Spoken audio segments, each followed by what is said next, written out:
झूमती हुई मीनारें, टावर्स वगैरह। लेकिन ब्राह्मणों की दुनिया में भी 7 वंडर्स हैं, वो मनुष्य गुरुओं के बनाए हुए हैं। लेकिन बाप जो वंडर तैयार करते हैं वो है स्वर्ग, वो आधा कल्प कायम रहता है।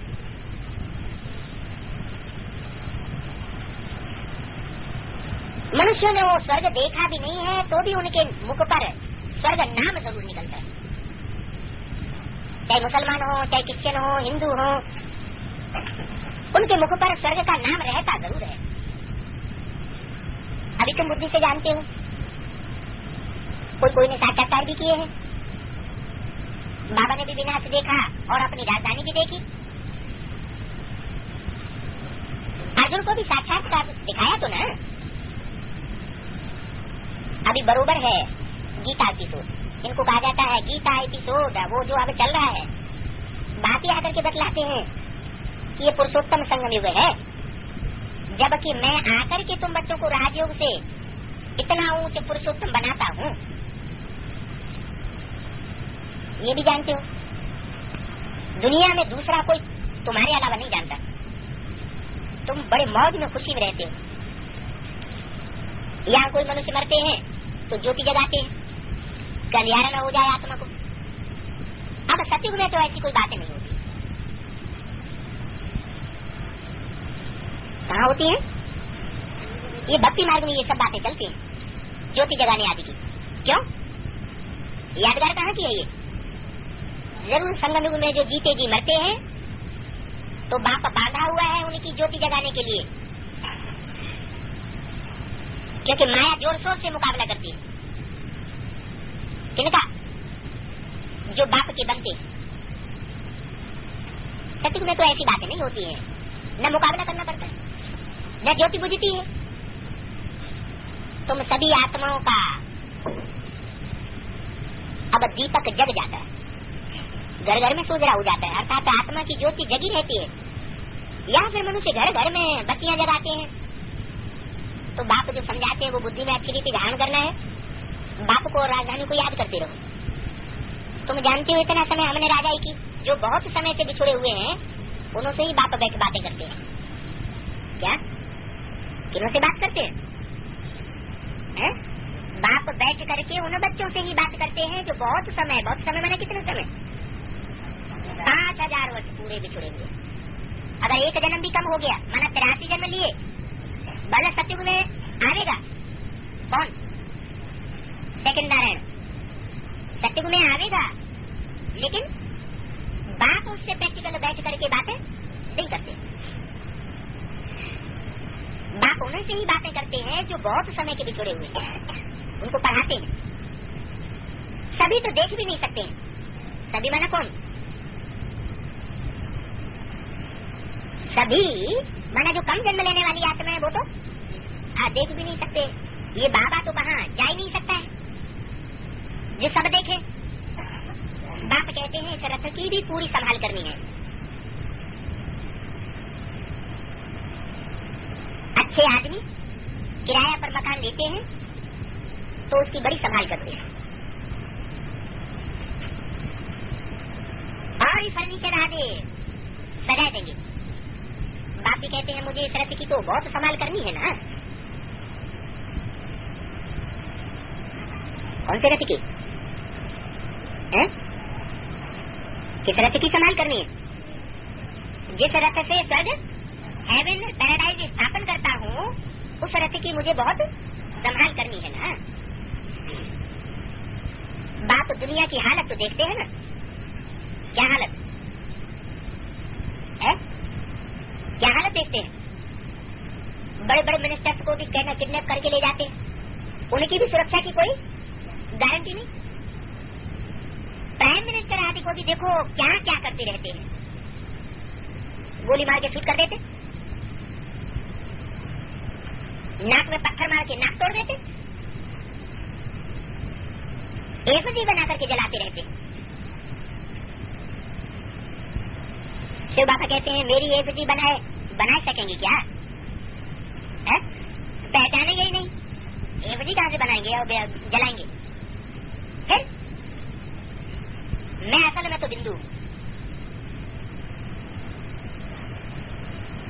ये भी बात समझाते हैं, ड्रामा में जो पास हुआ, हिट हुई, जो तकलीफें देखी, ये सभी ड्रामा में नूर है। इस समय जो कुछ भी होता है उनका ही त्योहार बनाते। क्या होली, दिवाली, रक्षाबंधन, शिवरात्रि, ये कहाँ की यादगार है? जरूर संगम युग में जो प्रैक्टिकल हुआ है उसकी यादगार मनाते आते। शिव जयंती भारत में ही मनाई जाती है। अभी शिव तो है निराकार, तो उनकी जयंती कैसे मनावेंगे? निराकार आत्मा की जयंती मनाई जाती है क्या? आत्मा जब गर्भ में प्रवेश करती है उस समय जयंती मनाई जाती है क्या? नहीं, आत्मा की जयंती नहीं मनाई जाती। जन्मदिन आत्मा का नहीं मनाया जाता। किसका मनाया जाता है? जब शरीर प्रत्यक्ष होता है तो उसका जन्मदिन मनाया जाता है। तो अभी शिवरात्रि मनाई जाती है। शिव तो है निराकार, ऊंच से ऊंच भगवान है ना। अरे तो निराकार है, फिर ऊंच से ऊंच का कैसे पता चलेगा? निराकार माने बिंदी, तो बिंदी ऊंच से ऊंच है और नीचे से नीचे है, ये कैसे पता चलेगा? पता चल सकता है? बिंदी ऊंच से ऊंचे है ये नहीं पता चल सकता, क्योंकि बिंदी बिंदी सब हाथ में एक जैसी। कौन सी बिंदी ऊंचे है, कौन सी बिंदी नीचे है, कैसे पता चलेगा? तो बात कहाँ की हुई? जरूर शरीर है, जब धारण करते हैं शरीर के द्वारा प्रत्यक्ष होते हैं, संसार में परमात्मा पाठ प्रत्यक्ष होता है, तो उस समय की यादगार है शिव जयंती। निराकार का मतलब ये नहीं कि बिंदु, निराकार माना निराकारी स्टेज वाला, वो है ऊंचे से ऊंचे। वो भारत में कैसे आते हैं? बाप ने खुद बताया, मुझे प्रकृति का आधार लेना पड़ता है। कैसे आते? प्रकृति माना पुतला, काय का पुतला? 5 तत्वों का, पृथ्वी, जल, वायु, अग्नि, आकाश, इन 5 तत्वों का जो श्रेष्ठ पुतला है, कौन सा? शरीर है, मनुष्य का शरीर, उसका आधार लेता हूँ। इसमें है तब तो बोलते हैं ना, नहीं तो बच्चों को ज्ञान श्रृंगार कैसे करावे? तुम्हारा अभी श्रृंगार हो रहा है, तुम फिर दूसरों का कर रहे हो। मनुष्य से देवता बनाने का श्रृंगार है, और ये है बहुत सहज, परंतु मनुष्यों की बुद्धि ऐसी हो गई है जो कुछ भी समझते नहीं। टाइम कितना लेते समझने में, इस बात को समझने में, कि इस बात का राज क्या है? मनुष्य से देवता की करत न लागी वार। मनुष्य से देवता बनने में कितना टाइम लगता है?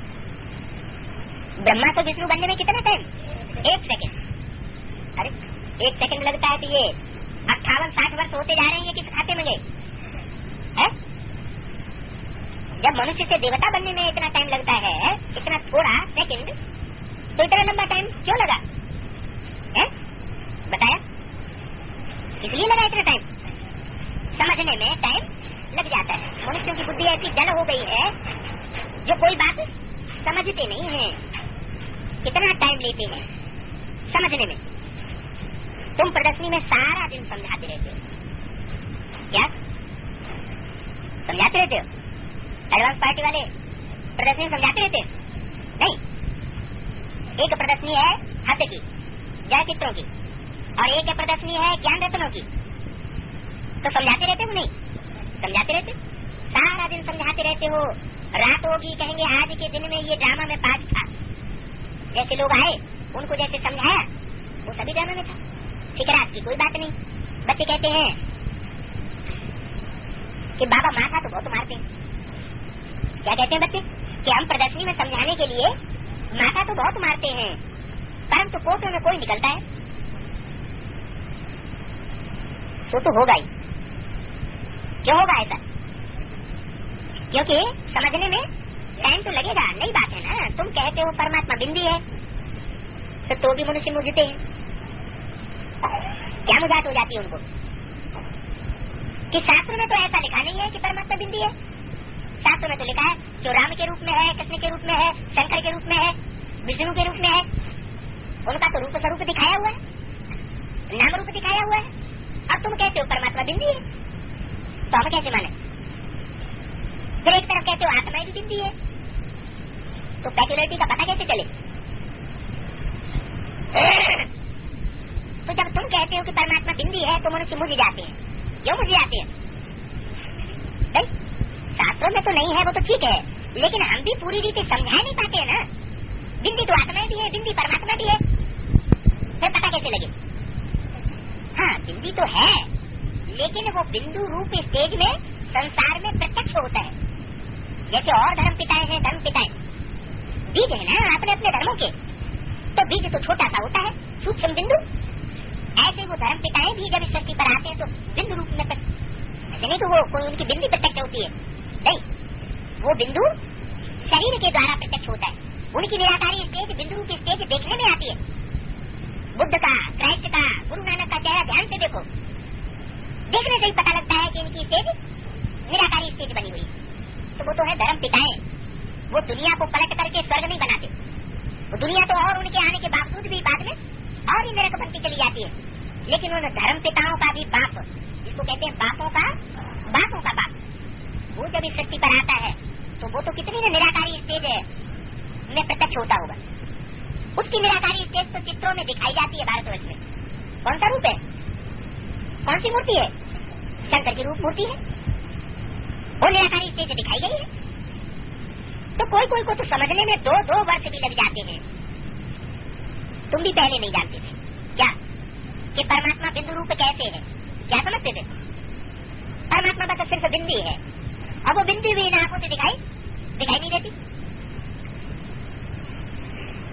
कोई आते हैं फिर चले जाते हैं। इतना समय जो भक्ति की है वो उनको खींच लेती है। तुम समझते हो ये भी ड्रामा में पार्ट है, सिवाय तुम ब्राह्मणों के और कोई नहीं जानता। विराट रूप कास्ट भी तुमने समझा है, ये तुम्हारी बायजोली है। बायजोली माना जो गुलाटी मार के चक्कर लगाते हैं, कभी सर नीचे कभी पांव ऊपर। तो ये संगम युग में तुम भी क्या करते हो?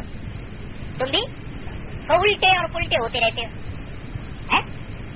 कभी सर ऊपर, कभी सर नीचे, कभी परम धाम की तरफ लात हो जाती है, और कभी बुद्धि इस दुनिया की तरफ आ जाती है। जब लात ऊपर की तरफ होगी, बाप के घर की तरफ, तो बुद्धि कहाँ होगी? बुद्धि इस सृष्टि में घुस जाएगी, साकार सृष्टि में बुद्धि चली जाएगी। जब तुम बाप को पहचानते हो तो तुम्हारी बुद्धि चली जाती है बाप के घर की तरफ, और पांव लात मारते हो तुम इस पुरानी दुनिया को, इस पुरानी सृष्टि को। तो ये तुम्हारी बायजोली है। तुम चक्कर लगाते हो काय में, ब्रह्मा का दिन और ब्रह्मा की रात में। इनको विराट नाटक कहा जाता है। इस बायजोली का तुमको ज्ञान है। तुम कॉलेजों आदि में देखो क्या क्या पढ़ाते रहते हैं। यहाँ वो बातें नहीं है। यहाँ तो साइंस वृद्धि को पाती रहेगी और इसी साइंस से ही विनाश होगा। अभी बल तुम उनको समझा देंगे भी, परंतु वो समझेंगे नहीं। कोई विरला होगा जो निकलेगा, जो कहेंगे ये तो बहुत अच्छी बात है, ये तो रोज सुनना चाहिए। कितना भी काम हो, क्या भी हो, कहेंगे हमको बाप से स्वर्ग का वर्षा जरूर लेना है। ये तो अच्छा अनगणित कमाई है। बाप कहते हैं मेरी बुद्धि में सारे झाड़ की नाली है। तो अब तुम भी समझ रहे हो, बाप जो कुछ समझाते हैं वो बिल्कुल एक्यूरेट समझाते हैं। 1 सेकंड नहीं मिल सकता दूसरे सेकंड से। कितनी महीन बातें हैं। टिक टिक होती रहती है, चक्कर फिरता रहता है। टिक टिक करके तुमने कितना चक्कर लगाया। ये ड्रामा क्यों मिसल चलता रहता है। धीरे धीरे एक ही चक्कर को फिरने में 5000 वर्ष लग जाते हैं। उसमें सारा खेल चलता है। उनको अच्छी रीति से जानना है। स्वर्ग को कहा जाता है नई दुनिया, सभी कुछ नया होता है। 5 तत्व भी नए सत्व प्रदान हो जाते हैं। वहां तो गैया आदि भी फर्स्ट क्लास होती है। क्या नई दुनिया में जो हद और बेहद की गैया होंगी, ह्यूमन गैया भी जो होंगी वो भी फर्स्ट क्लास होंगी। कलयुग में गैया क्या करने लग पड़ती हैं? गैया भी गंध खाने लग पड़ती हैं। सतयुग में जो गैया होंगी वो विकारों की गंध नहीं खाएंगी, वो फर्स्ट क्लास गैया होती हैं। कृष्ण के बारे में कितनी सुंदर सुंदर गौएं दिखाते हैं। जैसा तुम्हारा पद वैसे तुमको फीचर्स मिलते हैं, वैसा ही मकान भवके का तुम्हारा रहता है। खुशी भी आत्मा को होती है। कहते हैं ना हमारी आत्मा तृप्त हो गई। तृप्त आत्मा, तृप्त परमात्मा नहीं कहेंगे। क्या परमात्मा तृप्त क्यों नहीं कहेंगे? है? क्यों नहीं कहेंगे? अरे परमात्मा कभी अतृप्त होता है क्या? परमात्मा तो सदैव तृप्त ही है। उसको तृप्त होने या न होने की बात है ही नहीं। कैसे तुम्हारी आत्मा तृप्त हुई? जब भोजन खिलाते हैं तो क्या कहते हैं? तुम्हारी आत्मा तृप्त हुई? हाँ महाराज, हमारी आत्मा तृप्त हुई। धन्यवाद। तो ये सभी खेल है जो चलता आया। बाप जो कुछ बैठ समझाते हैं ये भी ड्रामा का पार्ट है। अब फिर तुमको रिजुविनेट करते हैं। तुम्हारी काया कल्प वृक्ष के समान बन जाती है, कल्पतरु बन जाती है। कल्पतरु बना जैसे वृक्ष पुराने से नया होता है, पहले सूख जाता है फिर नया होता है, ऐसे ही तुम्हारा शरीर भी, शरीर माना काया, ये भी क्या हो जाती है? तुम्हारी नई काया बन जाती है, कल्प वृक्ष के समान। उसका नाम ही है अमरलोक। आत्मा भी अक्षर है ना, अक्षर, क्षर माना क्षरित हो, नाश हो। आत्मा क्या हो गई? क्षरित होने वाली नहीं है। आत्मा का कभी नाश नहीं होता है, अमर है, काल खा न सके। बाप तुम्हारी आत्माओं से बातें करते हैं। अकाल आत्मा जो इस तख्त पर बैठी है उनसे बात करते हैं। आत्मा इन कानों से सुनती है। तुम जानते हो बाप आत्माओं को ही पढ़ाने आए हैं। बाप की दृष्टि हमेशा आत्मा पर ही जाती है। क्या? आत्मा को ही पढ़ाते हैं, आत्मा पर ही दृष्टि जाती है। देह अभिमानियों पर दृष्टि बाप की नहीं जाती, और बाप से वो देह अभिमानी पढ़ेंगे भी नहीं। भले सामने बैठे हो तो भी बाप की पढ़ाई वो पढ़ नहीं सकते। क्यों? क्योंकि देह अभिमानी के कारण उन्होंने बाप को पहचाना ही नहीं। तुमको भी बाप समझाते हैं हमेशा भाई भाई की दृष्टि रखो। भाई से हम बातें करते हैं तो फिर कभी क्रिमिनल दृष्टि नहीं जाएगी। ये प्रैक्टिस बहुत अच्छी करनी चाहिए। हम आत्मा हैं, हमने इतने जन्म लेकर के पाठ बजाया। हम पुण्यात्मा थे, अभी पतितात्मा बन गए। सोना में खाद पड़ती है। जो आत्मा पिछाड़ी को आवेगी उनको क्या कहेंगे? पिछाड़ी माना कब आवेगी? सतयुग में भी जो आत्मा पिछाड़ी में आवेगी उनको कुछ परसेंटेज सोने का होगा, फुल परसेंटेज सोने का नहीं होगा। बल पवित्र होकर के जाती हैं परंतु पावर तो कम है ना। एक तो जन्म करके लिया, इससे क्या हुआ? बाप मुरली चलाते हैं। ये है तुम बच्चों के लिए खजाना। बाप से ही ये खजाना मिलता रहता है। तुम बाप को याद करते रहो, याद से ही तुम एवर हेल्दी बनते हो। चुप होकर के बैठने से ही तुमको फायदा है। पहले क्या करना है? मन मना भव। वो कैसे बनेंगे? अंतर्मुखी बनेंगे तो मन मना भव की स्टेज होगी। फिर क्या है? जब मन मना भव बनेंगे फिर बाद में होगी मध्यादि भव की स्टेज। पहले मन मेरे में समा दे। मन के जो संकल्प हैं वो बाप के संकल्प के अनुकूल चले। संकल्प मात्र भी बाप के विपरीत न हो। वाचा में विपरीत होना, कर्मेंद्रियों से विपरीत चलन। मन के संकल्प भी बाप के संकल्पों के समान हो। घड़ी घड़ी हम ये चेकिंग करें कि बाप हमारे इस संकल्प को भी स्वीकार करेगा या नहीं करेगा। जब ऐसी स्टेज बन जाए कि संकल्प भी बाप के समान संकल्प चलने लग पड़े, पैरेलल, विरोधी नहीं, तब स्टेज शुरू होती है मध्यादि भव। माने जो भी कर्म होंगे वो किसके लिए होंगे? बाप के प्रति। किसी दूसरे के लिए कर्म हम नहीं करेंगे, स्वार्थ के लिए कर्म नहीं करेंगे। तो पहले मन मना भव, फिर मध्यादि भव। इन अक्षरों का अर्थ भी समझाते हैं। क्या? दो शब्द हैं, मन मना भव और मध्यादि भव, और इनमें जो शब्दों का समूह जुटा हुआ है वो भी बताते हैं। मन मना भव 3 अक्षर है, इसमें 3 शब्द। कौन कौन से? मत, मना, भव। तीनों का मेल करने से बन जाता है मन मना भव। तो मत माना मेरे, मना माना मन में, भव माना समा जा। माना मेरे मन में समा जा। सागर में कोई समा जाएगा तो क्या हो जाएगा?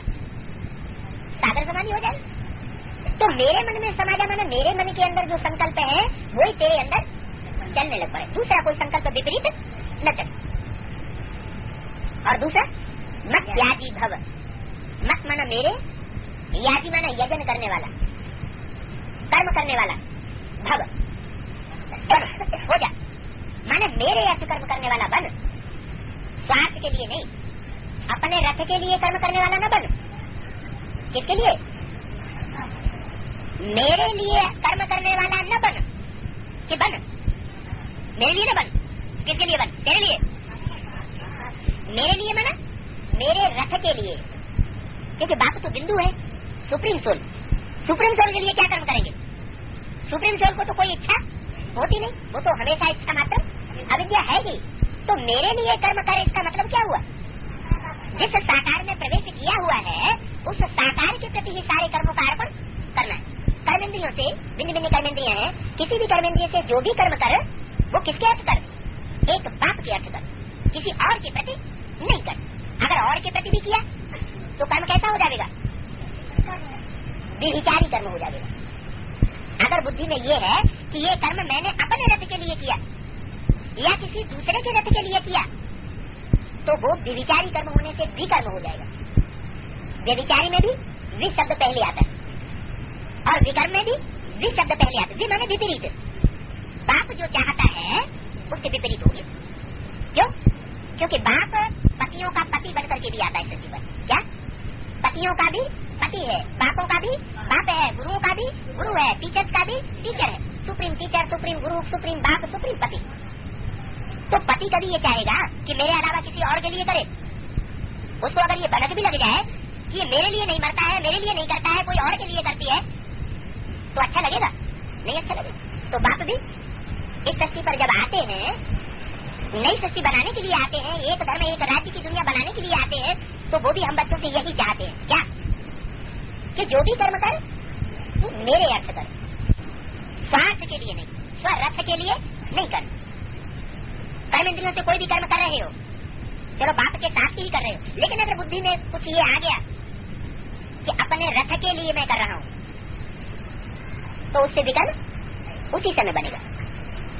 तो ऐसा विकर्म नहीं करना है। तो इन अक्षरों का अर्थ बाप समझाते हैं। ये कोई हमारी भाषा के अक्षर नहीं है। समझाने क्यों पड़ते हैं? क्योंकि मन मना भावा मध्यादि भावा ये कौन सी भाषा के अक्षर है? विद्वान पंडित आचार्यों की भाषा है, तो उसको हमें समझाना पड़ता है। वो कोई स्वर्ग में भाषा ऐसे थोड़ी चलती थी। स्वर्ग में तो ये सारे की भाषा थी, बहुत थोड़ा बोलते थे, ज्यादा लंबा चौड़ा बोलने की दरकार, वहाँ कोई व्याकरण आदि पढ़ने की दरकार नहीं पड़ती। तो बाप हर बात का अर्थ समझाते। यहाँ तो है ही अनर्थ। कहाँ? इस दुनिया में जो कुछ भी करते हैं वो अनर्थ ही करते हैं। सबसे बड़ा अनर्थ है एक दो पर काम कटारी चलाना। क्यों? एक दो पर काम कटारी चलाई, काम कटारी कहो, नैन कटारी कहो, अगर वो कटारी चलाई तो क्या होगा रिजल्ट? आपस में एक दूसरे पर काम कटारी चलाई तो रिजल्ट क्या होगा? न, वो तो पद कम हो जाएगा, लेकिन तुरंत रिजल्ट ये होगा कि दूसरों का संग का रंग लगेगा। और दूसरों का संग का रंग लगेगा, बैटरी का संग करेगी, तो बैटरी तो सब डिस्चार्ज होंगी ना। कोई जनरेटर थोड़े ही है। जनरेटर जो है वो एक ही बात है। तो अनर्थ ही होता है। सबसे बड़ा अनर्थ कौन सा बताया? एक दो पर काम कटारी चला, जिससे तुम आदि मध्यम तो दुख पाते।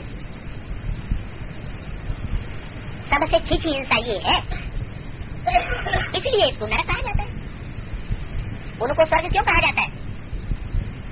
कि वहाँ सब के ऊपर काम कटारी नहीं चलाते, मुकर्रर है प्यार। संगम में बाप ने मुकर्रर कर दिए, 21 जन्म की सगाई कराते हैं और वो परमानेंट हो जाती है 21 जन्म के लिए। माना राधा की दृष्टि कृष्ण में ही डूबेगी और कृष्ण की दृष्टि राधा में ही डूबेगी और कोई में नहीं डूबेगी। ऐसे नहीं कि सब के साथ संसद। और उनको कहा जाता है स्वर्ग, वह है नंबर 1 और ये है नंबर लास्ट। वो स्वर्ग जो बाप स्थापन करते हैं वो है नंबर 1 स्वर्ग और ये है नंबर लास्ट नरक। अभी ये भी तुम अभी समझते हो, तुम जानते हो हम सभी इस विश्व के नाटक के एक्टर्स हैं। तुम ड्रामा को अच्छी रीति जानते हो, तुम नेति नहीं कहेंगे। तुम श्रीमत से कितने चित्र आदि बनाते रहते हो? क्या? जो भी चित्र बनाते हो वो श्रीमत के अनुकूल बनाते हो, श्रीमत के बरखिलाफ कोई चित्र नहीं बनाते हो। माना श्रीमत है कि लक्ष्मी नारायण के चित्र के फीचर्स बदलने नहीं चाहिए। लक्ष्मी नारायण के चित्र में जो भी फीचर्स हैं वो जैसे बाबा ने बनवाए हैं वैसे ही रहने चाहिए। लेकिन बाद में क्या हुआ, जितने भी लक्ष्मी नारायण के चित्र बनाए उन सब में फीचर्स अलग अलग अलग अलग बना दिए। तो जब लक्ष्मी नारायण के फीचर्स ही बदल जाएंगे, अनेकों हो जाएंगे, तो लक्ष्य तो बदल गया ना। ऊंचे से ऊंचे लक्ष्य रहा, ये कहेंगे कि सबका ऊंचे से ऊंचे लक्ष्य नहीं, फीचर्स ही ढेर लक्ष्मी नारायण के हो गए। जैसे सचिव में 8 लक्ष्मी नारायण है 9, तो कौन सा लक्ष्य है तुम्हारा? कमकला वाले लक्ष्मी नारायण बनने का, 16 कला संपूर्ण बनने का लक्ष्य है ना। तो लक्ष्य जब अनेक फीचर, जो 16 कला लक्ष्मी नारायण होगा वो एक ही होगा या 7-8 होंगे? 7-8 तो नहीं होंगे। तो बाबा ने डायरेक्शन दिया है कि फीचर तो लक्ष्मी नारायण के नहीं बदलने, तो नहीं बदलने चाहिए ना। लेकिन जो कम कलाओं के पुजारी होंगे ना, कम कला वाले लक्ष्मी नारायण के प्रजा बनने वाले होंगे, तो क्या करेंगे? वो जरूर उनके अलग अलग चित्र बना देंगे। वो फर्स्ट क्लास जो लक्ष्मी नारायण है, नर से नारायण बनने वाला है, उसके फीचर, उनके फीचर के ऊपर उनका कंसंट्रेशन नहीं रह सकता। तो तुम जो चित्र बनाते हो वो सब श्रीमत के अनुकूल बनाते हो, माया की मत से प्रभावित होकर के नहीं बनाते। जैसे बोला माया की मत पर ढेर के ढेर चित्र बनाए, क्या ये है माया की मत? और बाप की मत क्या है? श्रीमत है, थोड़े चित्र बनाओ। ये 4 चित्रों में दुनिया का सारा ज्ञान समाया हुआ है। तो तुम जो श्रीमत से चित्र आदि बनाते हो जिससे मनुष्य सहज समझ जाए, ये चित्र आदि बनाना भी ड्रामा में है, पिछाड़ी में तो तुम्हें याद नहीं रहेंगे। ये चित्र आदि बनाने करने की तुमको दरकार नहीं रहेगी। चक्र की बुद्धि में आ जाएगा, नई दुनिया कौन स्थापन करते हैं, फिर पुरानी दुनिया कौन बनाते हैं, ये भी अभी तुम समझते हैं। नई दुनिया कौन स्थापन करते हैं और पुरानी दुनिया कौन बनाते हैं? रावण बनाता है पुरानी दुनिया। विचारी अनेक सिरों का संगठन, अनेक मतों का संगठन। मत किसमें रहती है? बुद्धि में, सर में ही तो मत रहती है ना। तो अनेक मतों का जो संगठन है वो बनाता है रावण राज्य, पुरानी दुनिया। और राम है एक, उनका सर भी एक ही दिखाया जाता है, अनेक सर नहीं दिखाए जाते। हाँ, विष्णु के भुजाएं तो अनेक दिखाते हैं, लेकिन सर एक ही दिखाते हैं। क्या मतलब हुआ कि वो जितनी भी भुजाएं हैं, आत्मा रूपी सहयोगी भुजाएं, वो एक की मत पर चलने वाली हैं और एक को ही सहयोग देने वाली है अनेक भुजाएं, लेकिन सहयोग एक को देती है और एक की ही मत पर चलती है। और रावण की भुजाएं तो अनेक हैं, विष्णु की भुजाओं के मानंद और ही जाति भुजाएं, लेकिन वो अनेकों की मत पर चलने वाली है। ये सारी बात है कहाँ की? ये सारी बात संगम युग की दुनिया में ये राम राज्य और रावण राज्य दोनों प्रैक्टिकल प्रत्यक्ष होता है। अभी अनेकों की मत पर चलने वाले भी हैं और एक की मत पर भी चलने वाले हैं। तो नई दुनिया कौन स्थापन करते हैं, पुरानी दुनिया कौन बनाते हैं, ये तुम अभी समझते हो। सतो रजो तमो में तो सबको आना है। अभी ये कलयुग, ये भी किसी को पता नहीं है कि बाप कब आकर के हमको सत्युग अर्थात स्वर्ग का मालिक बनावेंगे। किसके ख्याल में भी नहीं होगा क्या कि बाप कब आकर के हमको स्वर्ग का मालिक बनावेंगे? ख्याल में था क्या? पहले ज्ञान में चलते थे, अपन को ब्राह्मण समझते थे, लेकिन ये ख्याल में नहीं आया कि बाप हमको कब स्वर्ग का मालिक बनावेंगे। बात समझाते हैं, शास्त्रों में तो बड़ी लंबी चौड़ी गपौड़ी लगाई है। भक्ति मार्ग है झूठ मार्ग। तुम बच्चों की बुद्धि में अवश्य की आज मध्यंत की नाली है, रचयिता बाप बैठे इसमें समझाते हैं। इसमें कौन समझाते हैं?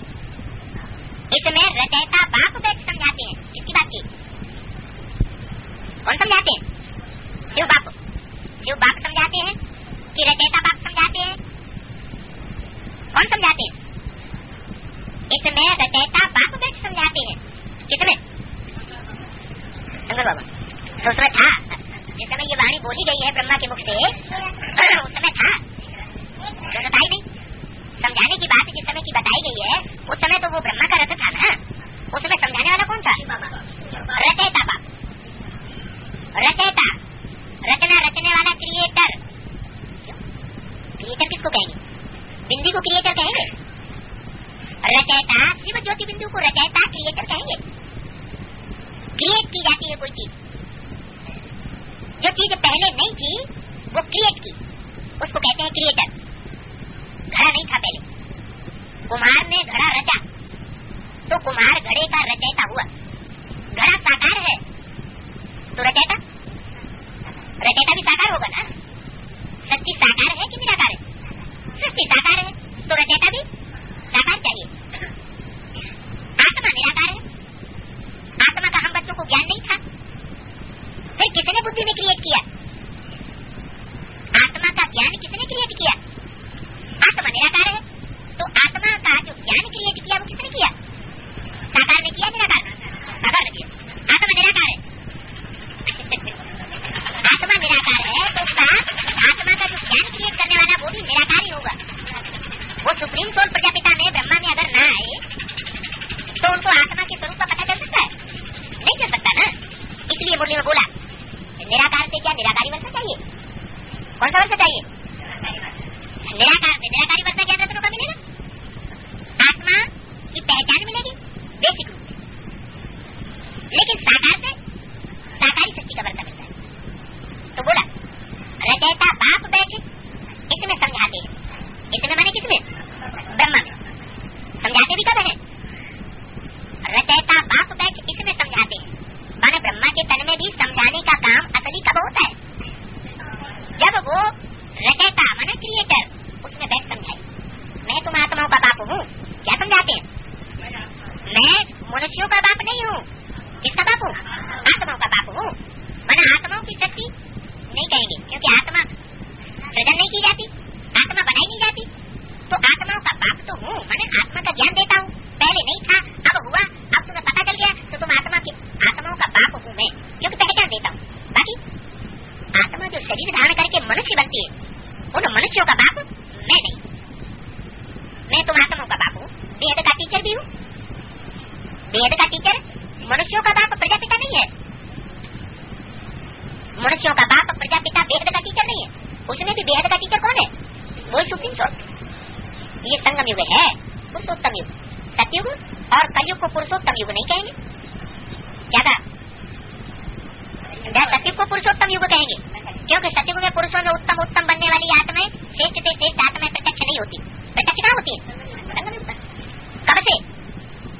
संगम युग में भी कब से कहें? 76 से पता चलता है कि श्रेष्ठ से श्रेष्ठ कौन। 76 से पहले पता भी नहीं था। क्या? किस बात का? इस दुनिया में श्रेष्ठ से श्रेष्ठ परमात्मा पाठधारी कौन है? किसको समझते थे? ब्रह्मा को ही समझते थे। लेकिन ब्रह्मा तो श्रेष्ठ से श्रेष्ठ पाठधारी साबित नहीं। अगर श्रेष्ठ से श्रेष्ठ पाठधारी होता तो भक्ति मार्ग में उसके चित्र भी पूजे जाते, मूर्तियां भी बनती, मंदिर में स्थापना भी होती। लेकिन मंदिरों में उनकी स्थापना नहीं है। इससे साबित होता है कि वो श्रेष्ठ से श्रेष्ठ पाठधारी नहीं हुआ। तो संगम युग पर तुम ही पुरुषोत्तम बनते हो, जबकि बाप आकर के राजयोग सिखलाते। क्या कहा? पुरुषोत्तम कब बनते हो तुम? जब बाप आकर के राजयोग समझाते। नहीं समझाते तो ब्रह्मा के द्वारा भी है, लेकिन राजयोग सिखलाते हैं। राजयोग प्रवृत्ति मार्ग वाला ही प्रवृत्ति मार्ग वालों को राजयोग सिखला सकता है। निवृत्ति मार्ग वाला प्रवृत्ति मार्ग वालों को राजयोग नहीं सिखला सकता। ब्रह्मा को प्रवृत्ति मार्ग वाला कहेंगे या निवृत्ति मार्ग वाला है? क्यों? उनकी यशोदा उनकी पत्नी उनके साथ नहीं थी क्या? थी तो, लेकिन उन्होंने जिसको निमित्त बनाया, सदैव साथ रहकर रख करके अलौकिक जीवन में जिसको निमित्त बनाया, साक्षी बनाया, सहयोगिनी बनाया, वो तो उनकी बेटी थी। बेटी थी या पत्नी थी? बेटी थी। तो वो तो प्रवृत्ति नहीं चली जाएगी। बाप ने तो प्रवृत्ति में रह करके राजयोग सिखाया है। तो बताया कि तुम पुरुषोत्तम बनते हो जबकि बाप आकर के राजयोग सिखलाते। निवृत्ति मार्ग वाले प्रवृत्ति मार्ग वालों को राजयोग नहीं सिखला सकते, नर से नारायण नहीं बना सकते। तो दिन प्रतिदिन तुम बच्चों को समझाने में बहुत सहज होता जाएगा। अभी नहीं समझते हैं लोग कि गीता का भगवान कृष्ण नहीं है, तुम माथा मार मार के रह जाओ। नहीं समझेंगे क्या कि गीता का भगवान कृष्ण नहीं है, निराकार बिंदु है? नहीं समझेगा कोई। इसी तरह दुनिया को माथा मार मार के थक गए कि परमात्मा सर्वव्यापी है, लेकिन भारत में ही कितने परसेंटेज ने समझा? थोड़े से ब्रह्मा कुमारों ने उनकी भी बुद्धि में पूरा नहीं बैठा, क्योंकि पूरा अगर बैठा हो कि परमात्मा सर्वव्यापी नहीं है तो फिर उनको इस प्रश्न का भी जवाब देना चाहिए कि फिर एक व्यापी कहाँ है? 69 के बाद जब हम कहते हैं ब्राह्मण कि परमात्मा सर्वव्यापी नहीं है, अच्छा सर्वव्यापी नहीं है मान लिया, तो एक व्यापी बताओ कहाँ है? तो एक व्यापी का भी जवाब नहीं देते। तो बोला कि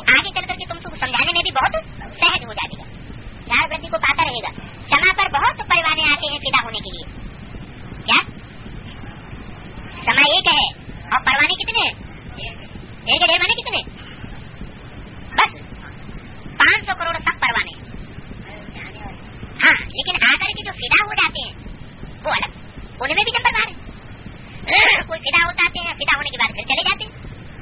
कोई फिदा हो गए तो अंत तक, आज से लेके अंत तक फिदा ही होके रहते। कोई बार बार आते हैं, फिदा होते हैं, फिर भागते हैं, फिर फिदा होते हैं, फिर भागते हैं, चक्कर काटने वाले बन जाते हैं। तो बहुत परवाने आवेंगे फिदा होने के लिए। ऐसे बाप को कौन छोड़ेंगे? कैसे बाप को? जो पुरुषोत्तम बनाने वाला है, जो ऊंच से ऊंच पार्टधारी आत्मा डिक्लेयर करने वाला है कि हम सत्य रूपी रंगमंच पर ये हीरो पार्टधारी है, इस ग्रुप में हमारा ये हुई वो पार्ट है। ऐसे बाप को कौन छोड़ेगा? कहेंगे बाबा हम तो बस आपके पास ही बैठे रहेंगे। क्या? हाँ, हम तो बस कंपिल में हो या माउंट आबू में हो, मिनी मधुबन हो या ब्रॉड मधुबन हो, मतलब बाबा के पास मधुबन में बैठे रहेंगे। जहाँ बाबा होगा वहाँ मधुबन होगा। सिर्फ एक कोई गांव विशेष की बात नहीं, क्योंकि बाबा ने तो बता दिया जहाँ जहाँ मधुबन मिनी मधुबन बनावेंगे वहाँ वहाँ बाप दादा आवेंगे। तो बाबा कहेंगे हाँ, तो बच्चे कहेंगे बाबा हम तो आपके पास ही बैठे रहेंगे, ये सभी कुछ आपका है, मेरे पास जो कुछ भी है वो आपका है, खाना तो सभी को मिलेगा ना। क्या ये डरने की बात नहीं है कि बाप तो गरीब निवाज है, full beggar to full prince बनाने वाला है, तो फुल बैगर में आता है। बाप बाप के रूप में परमात्मा पार्ट बजाने के लिए कोई लखपति करोड़पति के तन में नहीं आता है। किसमें आता है? बैगर गरीब निवाज है तो गरीब के तन में आता है, तो हमको खिलाएगा कहाँ से? ये कि आज में तो सब इसलिए बाप खड़े हुए कि लाखों करोड़ों की संपत्ति उनके पास थी, इसलिए बाप खड़े हुए। लेकिन अब तो देखेंगे बाप, क्या देखेंगे कि राख कौन बनते हैं और कितने बनते हैं, और फोटो में से एक, लाखों में से एक कौन निकलते हैं वो भी देखेंगे। क्यों? क्योंकि यहाँ तो परीक्षा की बात है, निश्चय की बात है। सबको निश्चय नहीं होगा। किस बात पर? कि बाबा आया हुआ है विश्व का मालिक के तन में, विश्व के मालिक के तन में बाबा आया हुआ है, ये बात सबकी बुद्धि में बैठेगी नहीं। क्योंकि देखने में तो क्या लगता है? साधारण। तो साधारण देखने में जब लगता है तो बुद्धि चकराई जाती है। ऐसे बाप को कौन छोड़ेंगे? कहेंगे बाबा हम तो बस आपके पास ही बैठे रहेंगे। इतने ऊंचे बाप को हम छोड़ेंगे भी क्यों? ऐसे बहुत बच्चों को खुशी आती है, बाबा से हमको विश्व की बात मिलती है, फिर हम जावे ही क्यों? हम तो यहाँ स्वर्ग में बैठे हैं। क्या? कहाँ? मधुबन में नहीं बैठे हैं। कहाँ बैठे हैं? स्वर्ग में बैठे हैं। कोई काल हमको नहीं खावेगा, ऐसे निश्चय हो जाएगा। क्या? कोई काल नहीं खावेगा, न हद का और न बेहद का। हद का काल तो शरीर को खाता है, और बेहद का काल आत्मा को नहीं खाता। आत्मा को अनिश्चय बुद्धि बनाई देता है, वही आत्मा को खाता है। मन बुद्धि अनिश्चय बुद्धि बन जाती है तो भाग जाते हैं। कोई खाल नहीं खावेगा, परंतु बाप की श्रीमत लेनी पड़े। ऐसे निश्चय बुद्धि कब बनेगी? जब बाप की श्रीमत पर चले। बाप कहेंगे ऐसे नहीं करना है। कैसे नहीं करना है? कैसे नहीं करना है कि तुम जबरदस्ती बाप के पास आकर के बैठ जाओ? है? नहीं, बाप से भी श्रीमत लेनी पड़े, ये कंपल्सन है। बाप के पास आकर के तो बैठ जाओ, लेकिन तुमने जब चाहा अपने बीवी बाल बच्चों को छोड़ छाड़ करके आकर के बैठ गए, सो नहीं चलेगा। हाँ, तो तुम्हारी स्थिति ऐसी है कि तुम बाप के सामने भी आकर के चौंकने लगो। पहली बार आए और सरेंडर होने के लिए आए, और सरेंडर होने के लिए ये निश्चय करके आए हम बस अब यहीं रहेंगे। तो रोटी दाल खाने के लिए तो आ गए, जिंदगी बिताने के लिए तो आ गए, लेकिन बाप के प्यार में आए क्या? प्यार में नहीं आए। अगर प्यार में नहीं आए और पहली बार आकर के सामने झूमने लगे, तो इसका मतलब है आगे चल के असर क्या होगा? टूट पड़ेंगे, टिक नहीं सकेंगे। क्योंकि बाप के घर में भी माया आती है। काहे के लिए आती है? तौलने के लिए कि ये बाप का बच्चा बनने काबिल है या नहीं है। अगर बाप का बच्चा बनने काबिल ही नहीं है तो बाप तो कहेंगे माया बेटी इनको खूब फटकाओ, फटका फटका करके इनके ऊपर जीत पहन लो। क्यों? क्योंकि ये बाप की श्रीमत पर नहीं चलते। तो बाप की श्रीमत पर ही नहीं चलते हैं तो फिर सन्मुख रहने से भी क्या फायदा? फायदा होगा कि घाटा होगा? और ये मधुबन का वायुमंडल खराब करेंगे या सुधारेंगे? मधुबन के वायुमंडल में और ये कुंभकर्णपना फैलावेंगे और ये रावणपना फैलावेंगे, तो फायदा तो नहीं हुआ ना। मधुबन का वाइब्रेशन सारी दुनिया में फैलता है। क्या? मधुबन है छोटा सा स्थान, लेकिन वाइब्रेशन सारी दुनिया को प्रभावित करता है। तो ऐसे स्थान का तो कितना रिगार्ड करना चाहिए, कितना अलर्ट होकर के रहना चाहिए, लेकिन नहीं रहते। क्योंकि श्रेष्ठ से श्रेष्ठ बाप है, उसकी श्रेष्ठ से श्रेष्ठ मत है, ये पहचान ही नहीं। तो बाप कहेंगे ऐसे नहीं करना है कि बिना श्रीमत लिए तुम बाप के पास आके बैठ जाओ। बच्चों को उछल तो आवेगी। क्या? हाँ, उछल तो आवेगी, परंतु ड्रामा में ऐसा है नहीं जो सभी यहाँ आकर के बैठ जाए। क्या? सभी आगे बैठ जाए, ये ड्रामा में नहीं है। चुटकी आती है क्योंकि जानते हैं ये धन दौलत आज तो सभी खत्म हो जाएगी। जिनका पाठ है वो सुनते रहते हैं। बाप कहते हैं तुम ICS LLB आदि पढ़ते हो, इससे तुमको क्या मिलेगा? क्या ICS पढ़ते हो, IAS पढ़ते हो, ऊंच पद वाली तो कोई पढ़ाई होती नहीं दुनिया की, लेकिन इससे तुमको कोई फायदा? तुमको कोई फायदा नहीं होने वाला। क्या मिलेगा? कल शरीर छूट जाए तो तुम्हारा LLB, तुम्हारा ICS, तुम्हारा IAS किस काम आएगा? और यहाँ क्या बात है? तुम जो कुछ भी पढ़ते हो, अगर शरीर छूट भी गया तो भी गारंटी है कि अगले जन्म में जाके ऊंच पद पाओगे। वो तो है विनाशी विद्या, और ये है अविनाशी विद्या, जो अविनाशी बाप ही आकर के देते। ये अविनाशी विद्या बाप के सिवाय और कोई दे नहीं सकता। बाकी थोड़ा टाइम है, तमो प्रधान से सतो प्रधान बनना है इसी जन्म में। क्या तमो प्रधान से सतो प्रधान बनना है इसी जन्म में, इसी समय, इसी युग में। अगर सतो प्रधान नहीं बने, इस शरीर से नहीं बने, तो कोई फायदा नहीं। क्यों? क्योंकि जिसने अंत किया उसने सब कुछ किया।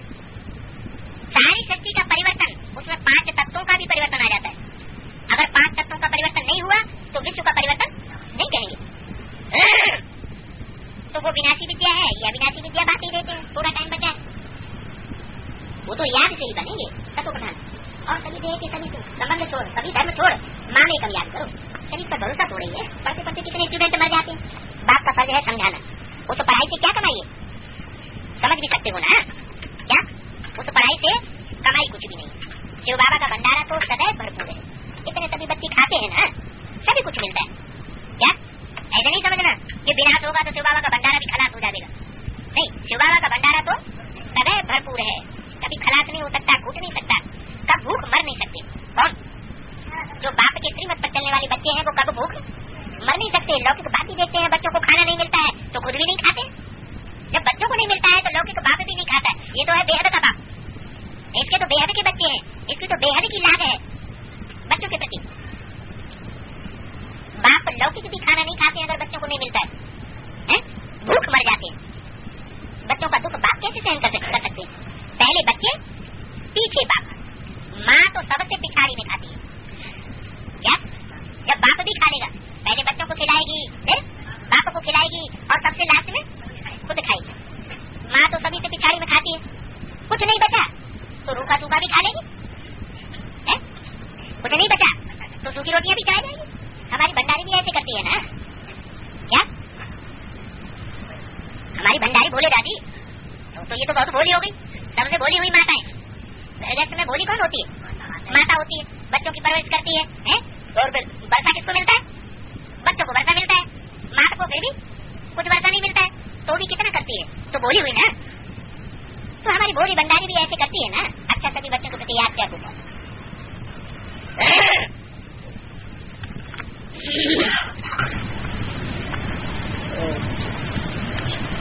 269 नंबर के रजिस्टर में 79 पेज पर 2169 का प्रातः क्लास। नवयुग अर्थात सतयुग में होते हैं देवी देवताएं। वो भी मनुष्य हैं, परंतु उनके गुण देवताओं जैसे, और वो है वैष्णव, डबल अहिंसक। अभी तो मनुष्य हैं डबल हिंसक, मारा मारी भी करते हैं और काम कटारी भी चलाते हैं। इनको कहा ही जाता है मनुष्य लोक। मनुष्य लोक में विकारी मनुष्य रहते हैं, उनको कहा जाता है देवलोक, जिसमें देवी देवताएं रहते हैं। वो है डबल अहिंसक। ये भी तुम बच्चों को समझाया जाता है। बरोबर इन देवी देवताओं का राज्य था। 5000 वर्ष की बात है। कल्प की आयु लाखों वर्ष होती तो कोई बात ख्याल में भी नहीं आ सकती। आजकल कल्प की आयु भी कम करते जाते हैं। कोई 7000 वर्ष भी कहते हैं। ये भी बच्चे समझते हैं ऊंचे से ऊंचे भगवान जो परमधाम में रहते हैं। तुम समझते हो हम बिंदी हैं, हम आत्माएं भी शांतिधाम में रहती हैं। बाप है रास्ता बताने वाला पंडा, तुम भी पंडे हो। आज की यात्रा का वर्णन कहाँ भी नहीं है। बल गीता में अक्षर है मन मना भव, परंतु उनका अर्थ कोई नहीं जानते। अभी बाप समझाते हैं अपन को आत्मा समझ, बाप को याद करो, ये कहीं की बुद्धि में आता नहीं है। जब बाप आए समझाते हैं तभी बच्चे जानते हैं। इस समय तुम मनुष्य से देवता बनते हो, मनुष्य आए हैं और देवताएं सत्युग में होते हैं, बरोबर तुम अभी मनुष्य देवता बनते हो। मनुष्य है कलयुग के अंत में और देवताएं हैं सत्युग में। अच्छा, जब ये मनुष्य है तो फिर देवता कैसे बने और कहाँ बने? तुम्हारी ये ईश्वरीय मिशन है ना। निराकार ईश्वर को कोई मनुष्य तो समझ नहीं सकता। निराकार को हाथ पांव कहाँ से आए? कृष्ण को तो हाथ पांव सभी कुछ है। भक्ति मार्ग में कितने पुस्तक आदि बनाए दिए, ढेर के ढेर। अभी बच्चों को म्यूजियम आदि में समझाना होता है, चित्र तो तुम्हारे पास बहुत है। चित्र से याद आते हैं, चित्र पर हम ये समझावे, ऐसे समझावे। और भी चित्र शायद बनेंगे और बनते जाएंगे।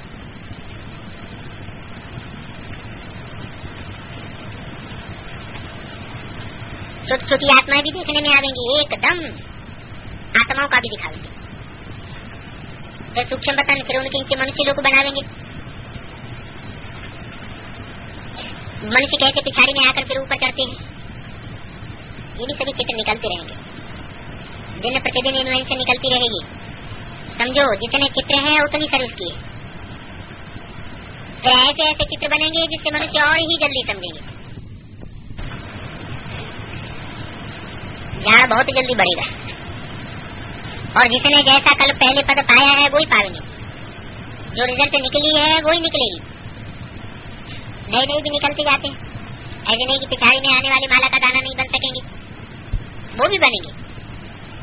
नवदा भक्ति वाले रात दिन भक्ति में लग जाते हैं, तब साक्षात्कार हो जाता है। यहाँ भी ऐसे निकलेंगे जो रात दिन मेहनत करके जल्दी जल्दी पति से पावन बनने का पुरुषार्थ करते हैं,